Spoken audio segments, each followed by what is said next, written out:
السلام عليكم ورحمة الله وبركاته. أصحابتك وحرن جنة الكمركة للسودوادة هذه أداء مهزنتين مانتا وأحد وانا لباتنكا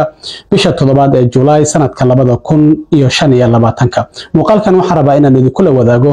سنة عمر فاتح أو إرقادة حزبقة ديمقراطية شركة وقصعدو مقالة مينيابوليس أي تاغيران كوسيين إنو نقضى مشرح حزبقة دوقة مقالة مينيابوليس دورشادة دعيسة سدح بلود كدي بنوفمبر haddaba imise xubnood ayaa la tartamaysa doorashada shalay dhacday ninka hadda maayarka ka ah magaalada Minneapolis oo isaguna tartamaya muxuu ka yiri arimahaas oo ayaan idinla wadaagaya balse marka hore soo dhawaada umrada sanadkan Salama Group waxay idin haysaa adeegyo cusub waxaana kamid ah adeegyadaas hoteello u dhow labada xaram ee Makka iyo Madiina loogana lugeyn karo xilliyada salaada gaadiid aad ku soo booqan doonto goobaha muqaddaska ah ee lagu xusayo taariikhda islaamka 3 barida qaabka loo guto acmaasha umrada 4 umreynta waalidka ama walaalka oo geeriyooday ama aan awoodin 5 haddii aad tahay qof qaba baahi khaas ah xagga caafimaadka waxaan ka caawin doonaa gudashada acmaasha haddaba ku soo dhawow qiimo jaban oo ku raali gelin doona wixii dheer fadlan WhatsApp number eber 9645459247 mahadsanidin bushaaro dadweynow idinkuna bil khayr dhaha ma rabtay barashada xifdiga quraanka kariimka hab online hadaba hadii ay jawaabtaadu tahay ha markaska barashada quraanka kariimka ee Daaru Basiira Quraan online waxa uu ogeysiinayaa inuu qaadanayo arday cusub hadaba waalid waxa kamid ah culumta aad ka baro doonto adiga iyo awlaadaadu markaska Daaru Basiira Quraan online barashada quraanka kariimka barashada higaada afka Carabiga iyo barashada asaasiyaadka cilmiga shariicada islaamka sida salaada at-tahiyaadka iyo waliba ayatu kursida waxa markaska ku jooga macallimiin tayo iyo aqoonba u leh cilmiga ay dhigayaan wixii faahfaahin ah waxaad kala xidhiidha telefoonada shaashada kaaga muuqda balanteen waa Daaru Basiira Quraan online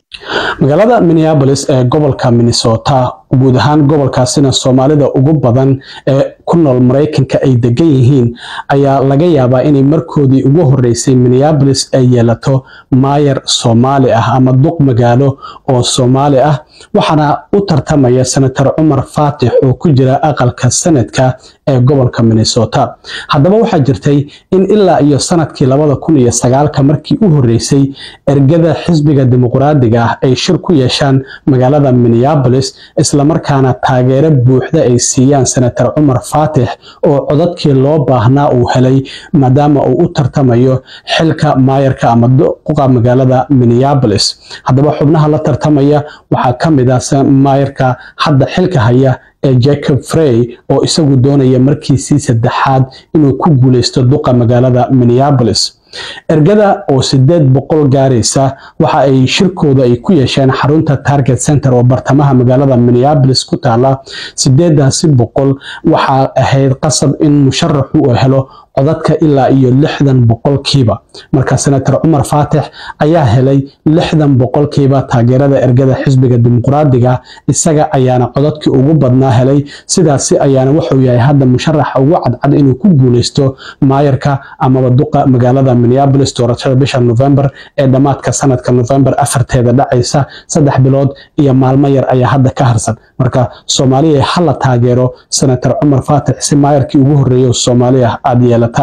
musharaxiinta shanta ah oo magacyadooda aan idin la wadaagayo mid waliba khudbad ayuu ka jeediyay shirka waxaana uu ku soo bandhigay waxyaabaha uu doonayo inuu qabto waxyaabaha diiradda la saareen waxa kamid ah dambiyada ka dhacaya magaalada Minneapolis sidii loo yareyn lahaa isla markaana ganacsiga magaalada kor loogu qaadi lahaa marka khudbadaha musharax waliba markii uu jeediyay kadib ayaa la codeeyay walow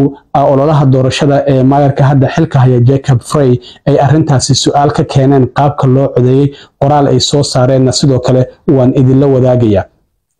marka shanta musharax ee tartamaysa waxay kala yihiin maayarka hadda xilka haya oo waqtigiisu sii dhamaanay isla markaan doonaya in markii saddexaad la doorto maayar Jacob Frey waxa uu xilka hayay ku dhawaad muddo 8 sano ah sanadkii 2018 ayuu maayarka magaalada Minneapolis noqday 2 mar ayaana la doortay markii saddexaad ayuu hadda doonaya in uu guuleysto senator Umar Fatix oo isaguna 35 jir ah degmada 62 ayaa laga soo doortaa waxaana aqalka sanadka ee gobolka Minnesota uu ku jiray ku dhawaad muddo 5 sano hadda oo sanadkii 2021 ayuu soo galay waxaana uu noqday Soomaaligii ugu horeeyay ee muslina ee aqalka sanadka ka mid noqda waa aqalka sanadka ee gobolka Minnesota. xubnaha kale ee tartamayna waxaa ka mid ah nin qareen ah isla markaana ganacsada ah oo Jazz Hampton la yiraahdo. waxaa ka mid ah nin baadari ah oo la yiraahdo Dr. Dwayne Davis iyo sidoo kalena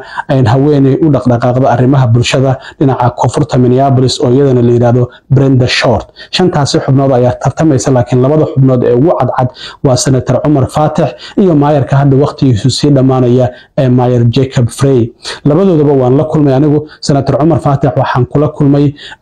awardiskii ama abaalmarinadii Somali Global Awards ay bixinayeen sanadkii hore oo Columbus ka dhacday. halkaas ayaan ku wada kulanay, waa kan inagoo wada sawiran. maayarka hadda waqtigiisu sii dhamaanaya Jacob Frey oo isaguna Soomaalida si aad ah u dhaxgalay isla markaana la shaqeeyana waxaan kula kulmay dhamaadkii bishii hore markii toddobaadkii xurriyadda Minnesota looga dabaaldegayay oo aan joogay ayaan ku kulanay maalintii xafladda oo 28 bishii hore ahayd. sawirkan ayaana isagana aan isla galnay. marka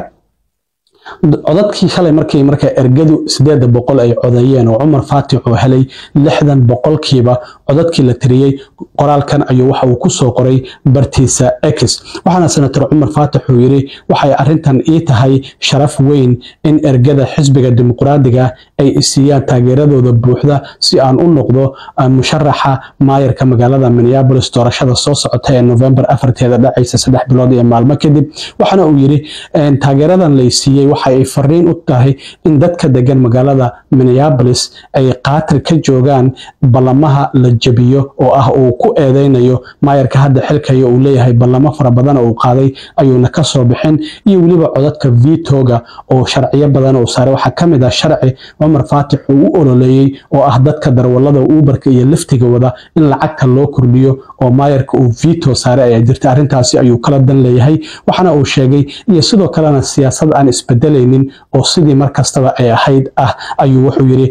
aan doonayna inaan wax ka bedelno. marka wuxuu yiri waajibku wuxuu yahay in aan dhisno magaalo aan wadan leenahay isla markaana dhammaanteen noo shaqaynaysa. hadalkaasi ayuu ku soo qoray bartiisa X. waxaana Umar Fatix uu olole ballaaran ka wada barihiisa bulshada oo maalin kastaba muuqaalo kala duwan uu soo geliyo isla markaana uu ku cadeeyo isbedelada uu doonayo inuu sameeyo. marka shalay codadkii markii la tiriyay oo Senator Umar Fatix taageerada ergada xisbiga dimuqraadiga uu helay, maayarka hadda waqtigiisu sii dhamaanaya Jacob Frey ololihiisa doorashada iyaguna qoraal ayay soo saareen. waxayna sheegeen doorashada duqa magaalada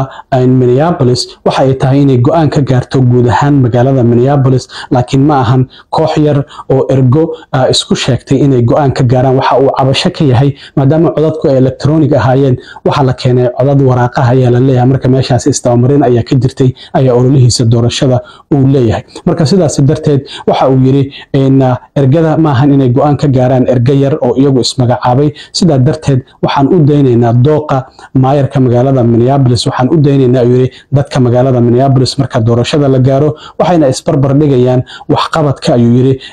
aniga oo ah maayarka hadda waqtigiisu sii dhamaanayo iyo waliba Umar Fatix mid waliba hogaankiisa iyo waxyaabaha uu soo qabtay. waxaana sidoo kale aan sugaynaa ayuu yiri doorashadaasi inta ay dhacayso oo qof walibana yoolkiisa uu u gudbin doono dadka dooranaya maayarka magaalada marka la gaaro bisha November. marka mid walibana hadda waxa uu sii wada ololihiisa doorashada iyadoo sidoo kalena doorashada hadda ay ka harsan tahay wax ka yar 4 bilood oo 3 bilood iyo maalmo ay ka harsan tahay November 4 ay dhici doonto. marka reer Minneapolis ka qayb qaata soo baxa maalintaasi isla markaana u codeeya musharaxiina in Soomaaliga oo markiisii ugu horeysay doonaya inuu maayar ka noqdo magaalada Minneapolis. waxaan ognahay St. Louisburg in hadda ay ku dhawaad muddo sanada ay maayar ka tahay Nadia Ahmed oo iyadu la doortay sanadkii hore in dhamaadkiisii doorashadii dhacaysay. marka sidaas darteed maayarkii labaad oo Soomaaliya ay noqonaysaa oo magaalo ku taala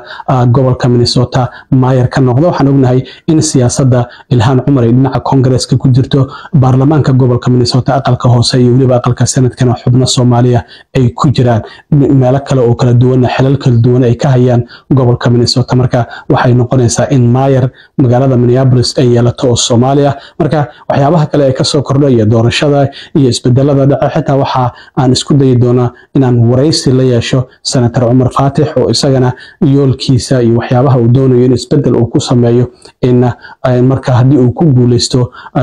xilka maayarka magaalada Minneapolis-na waan isku dayi doonaa inaan idinla wadaago haddii alla idmo aad iyo aad u mahadsantiin asxaabta intaan markale kulmi doono waa saaxiibkiina Cilmi Waaro idinla sida iyo nabadgelyo